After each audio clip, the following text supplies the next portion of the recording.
Hello guys. Trabaho ko ngayon guys, magpipintura. Noong inis-is ko noon guys. Itong primer guys na ginamit ko red.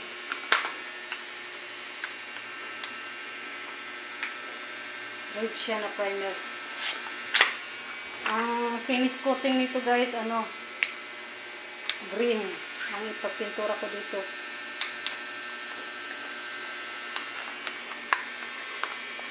Yan. Ito yung primer. Kulay red.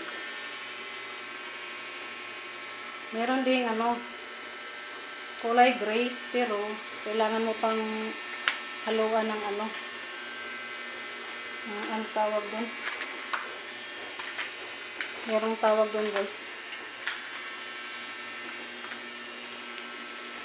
Yan guys, oh. Mas magandang resulta guys kapag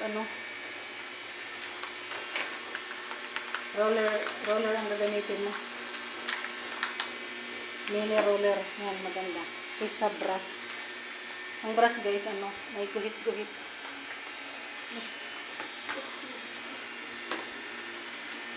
Pagkatapos nito guys,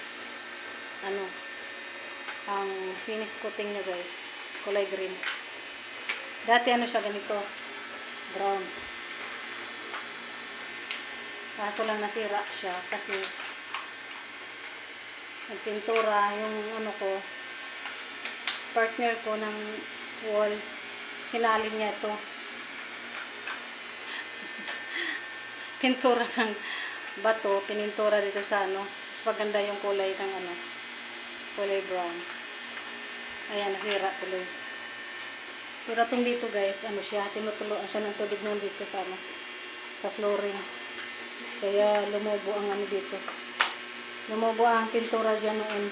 Kaya inis-is ko siya. Inis-is ko na lang. Yung iba hindi na maisis kasi talagang dikit na dikit na siya. Thank you guys for watching. Yan ang project ko ngayon guys. Magpipintura ng grills. Sa susunod ipakita ko lang yung guys pag na-finish na yung project ko. Thank you for watching guys for today's vlog. Thank you.